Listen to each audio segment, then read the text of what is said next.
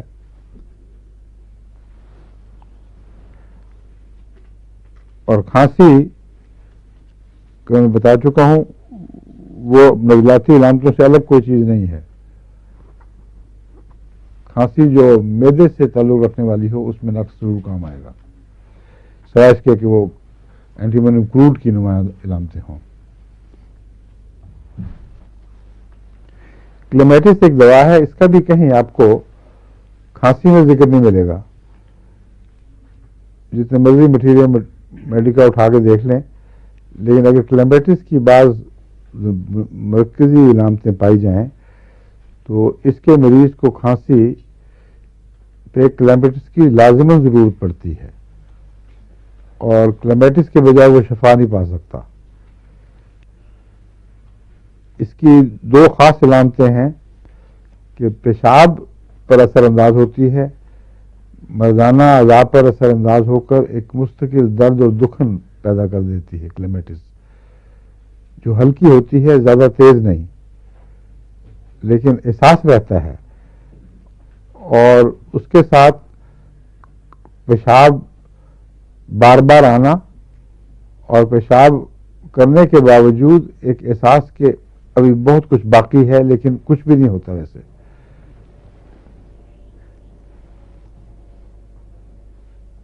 یہ احساس جو ہے یہ دو طرح سے پایا جاتا ہے. ایک پروسٹیٹ گلینڈز میں عموماً یہ احساس ہوتا ہے اور واقعتاً تھوڑا سا پیشاب آ جاتا ہے، باقی پروسٹیٹ گلینڈز کے پریشر کی وجہ سے مثانے ہی میں رکا رہتا ہے. اس لیے مثانے میں پہلے ہی پیشاب موجود ہے، جلد جلد بھرتا ہے اور جلد جلد حاجت پیدا ہوتی ہے. اور اس کی علامت یہ ہے، خاص پہچان یہ ہے کہ پروسٹیٹ گلینڈ کے پیشاب کی حاجت میں پیشاب میں طاقت نہیں ہوتی نکلنے کی، اس لیے صرف ڈربل کرے گا، اور دن بدن اس کا جو کمزوری کا احساس ہے یہ بڑھتا جاتا ہے، اور پھر اس سے انفیکشن پیدا ہو جاتی ہے.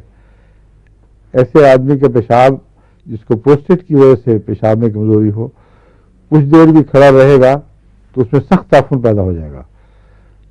یہ علامت ہے کہ جسم کے اندر بھی خطرہ پیدا ہو گیا ہے.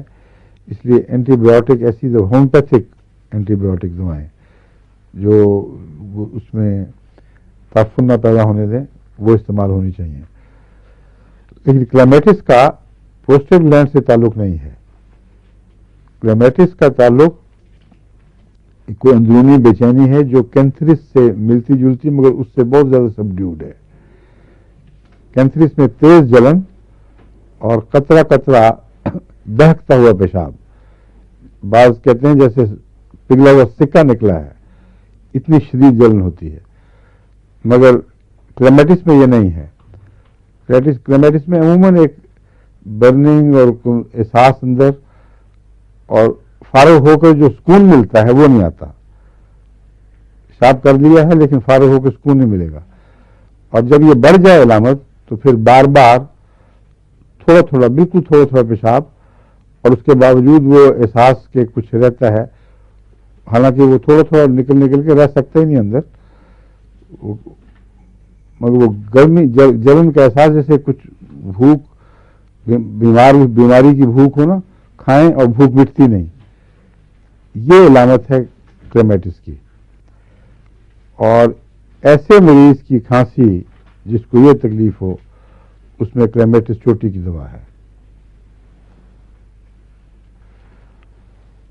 اور تعجب نہیں کہ اس مریض کی نیند ہمیشہ بے چین رہتی ہے، خواہ رات کو بار بار پیشاب کے لیے اٹھے یا نہ اٹھے۔ اگر نسبتاً عمر چھوٹی ہو تو کلیمیٹس کے مریض سو جاتا ہے 5-5 6 گھنٹے مسلسل، کیونکہ دراصل پیشاب بہت زیادہ نہیں ہوتا اور وہ دباؤ جو اٹھاتا ہے وہ ابھی پیدا نہیں ہوتا، اور وہ اپنی اس اندرونی بیماری کو بار بار اٹھ کر ریلیف کرنے کی کوشش نہیں کرتا، مگر نیند ہمیشہ ڈسٹرب رہے گی اور اٹھنے کے بعد مزہ نہیں آتا۔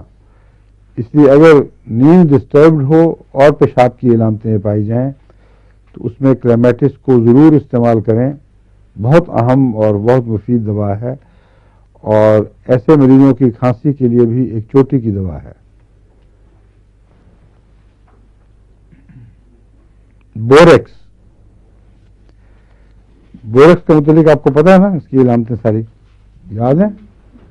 کیا کیا ہیں؟ منہ کے چھالوں کی درد ہے، کیا؟ منہ کے چھالوں کی ٹھیک ہے، اور لیکوریا ہاں، جو ایسا لیکوریا جو برن کرتا ہے اور بہت کثرت سے کھلا پانی بہتا ہے۔ ہاں، بعض دفعہ مریضیں بیچاری وہ چلنے پھرنے کے قابل نہیں رہتی اس کے حملے سے۔ اور منہ کی علامت یہ ہے کہ منہ میں برننگ بھی ہوتی ہے، چھالے اور السریشن کی ٹینڈنسی، سمجھ گئے؟ اور بوریکس کالی کھانسی بھی پیدا کرتا ہے، اور کالی کھانسی والی اسپیزماٹک کھانسیاں بوریکس میں پیدا ہوتی ہیں۔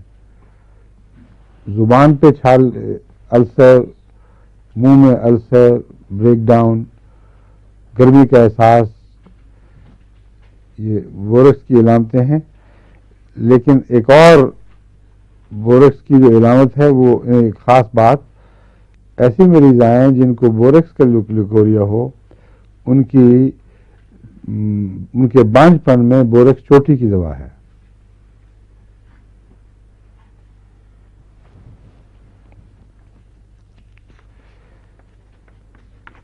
اس کی کھانسی میں وائلنس پائی جاتی ہے، بڑی شدید وحشیانہ کھانسی اٹھتی ہے اور ہیک بھی کرتی ہے۔ ہیکنگ کاف ہے جو چھاتی کے اندر سے کھونک کھونک کر کے اٹھتی ہے، بہت ہی ڈرانے والی آواز پیدا ہوتی ہے، اس کو ہیکنگ کاف کہتے ہیں۔ کیوں ڈاکٹر صاحب آپ کے یہاں کیا کہتے ہیں اس کو؟ ہاں۔ کیا دوائی دیتے ہیں آپ؟ Antibiotic? ہاں، وہ جو فارمولے ہیں نرم کہتے ہیں، بس ٹیلی ویژن پہ آتے ہیں کہ ادھر کھائے ہوئے کھانسی آرام سے غائب اللہ، یا ان کو کارٹیزون دے دیتے ہوں گے آپ لوگ؟ عام طور پہ کوڈین یا فالکوڈین اس قسم کی چیزیں جو سپریس کرتی ہیں، ٹھیک ہے، یوزلی اینٹی بایوٹک ضرورت نہیں پڑتی عام طور پہ۔ ٹھیک ہے۔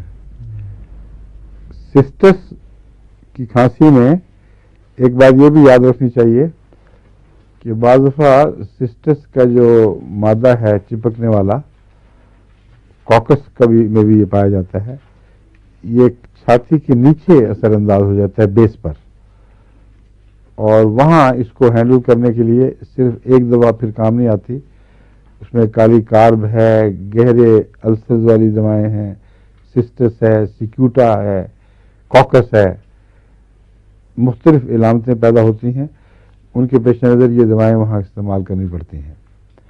بوریکس مجھے یاد نہیں کبھی استعمال کی، لیکن کالی کارب اس میں نے مفید دیکھی ہے، اور چھاتی کی کرونک تکلیفوں میں اور پرانی کھانسیوں میں کالی کارب کو بھی ضرور یاد رکھنا چاہیے۔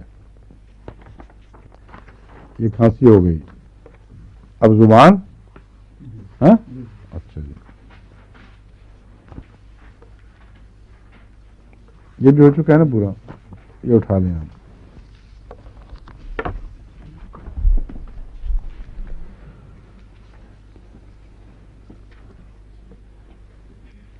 اگیریکس مسکیریس، اس کا زبان سے کیا تعلق ہے؟ یاد ہے کسی کو؟ بتا چکا ہوں میں کئی دفعہ۔ اگیریکس جس کو کہتے ہیں، مسکیریس تو اس کے ساتھ اس کا ٹائٹل لگا ہو سکتا ہے نا، حفیظ منصور بھٹی، اس کا ان کی بھٹی ہے مسکیریس، اصل چیز اگیریکس ہی ہے۔